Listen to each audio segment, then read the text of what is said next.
રમઝાન અને રામનવમીના આગામી તહેવારો ધ્યાનમાં લઈને આ દરમિયાન કાયદો અને વ્યવસ્થા જાળવવા વડોદરા પોલીસ એક્શનમાં આવી છે અને 300 વ્યક્તિઓની અટકાયત કરી હતી.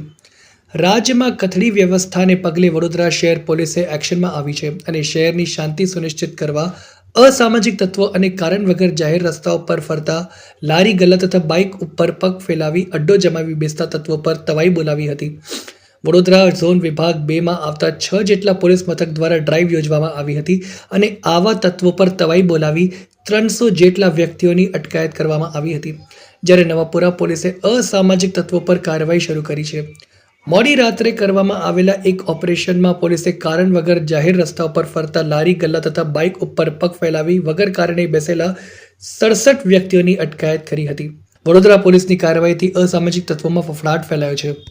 શહેરમાં કાયદા અને વ્યવસ્થાને અસર કરતા ઇન્ડિવિજ્યુઅલ્સ, એન્ટી સોશિયલ એલિમેન્ટ્સ, ક્રિમિનલ્સના લિસ્ટ આપણે તૈયાર કરી રહ્યા છીએ.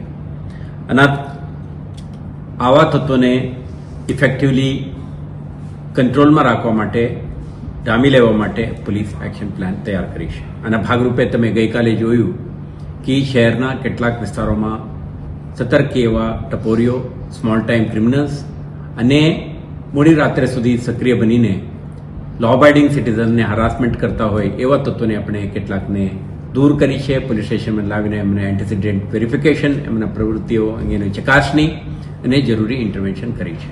આ જ રીતે આપણે પ્રોપર્ટી ઓફેન્સીસમાં, મિલકત સંબંધી, શરીર સંબંધી ગુનાઓમાં, વ્યાજખોરીના ગુનાઓમાં, બીજા કોઈ પણ પ્રકારના ગુનાઓમાં સક્રિય એવા ગુનેગારોને આપણે ટાર્ગેટ બનાવીને કેટલાકને જામીન રદ કરવા સુધીની કાર્યવાહી અને અન્ય કેટલાકને એમના સક્રિયતાને ધ્યાને રાખીને ડોમિનેશન, જે જગ્યાએ આપણે પ્રેઝન્સથી, હાજરીથી ડોમિનેટ કરવાથી એમના નિયંત્રણ લાવવા માટે, સાથે સાથે ઇન્ટરવેન્શન, ગુના દાખલ કરીને અટક કરવા સુધીના કાર્યવાહી કરવા માટે શહેર પોલીસ સતર્ક છે.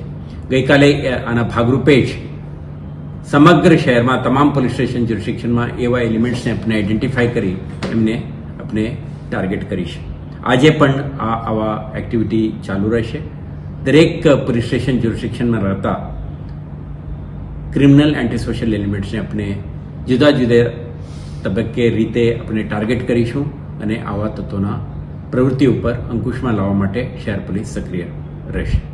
ગઈકાલે આપણે 400થી વધારે લોકોને ટાર્ગેટ કર્યા હતા અને આમાં કેટલાકના વિરુદ્ધમાં પ્રોહિબિશનના કેસ, કેટલાકના વિરુદ્ધમાં ડ્રંકન ડ્રાઇવિંગના કેસ, કેટલાકના વિરુદ્ધમાં જે વાહનો ડેન્જરસલી ચલાવતા હોય એમએ એક્ટ અંદરના કેસો, આ રીતે કેસ પણ કરી છે.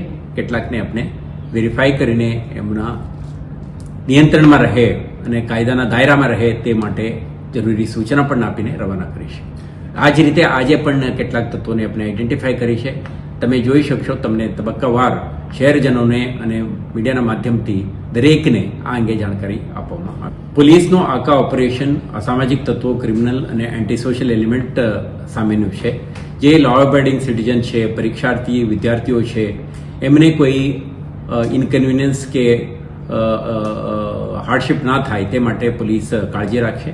કોઈ પણ રેલવે સ્ટેશન જતા હોય, બસ સ્ટેશન જતા હોય, એરપોર્ટ જવાનો હોય, એમને ટિકિટ ફ્લેશ કરી શકે અને અન્ય કોઈ વ્યાજબી કારણસર જે શહેરમાં નીકળતા હોય અને વ્યાજબી ડોક્યુમેન્ટ સાથે, આઈડેન્ટિફિકેશન ડોક્યુમેન્ટ સાથે નીકળે તો પોલીસ એમને મદદ કરવા માટે ઘણા પગે ઊભા છે.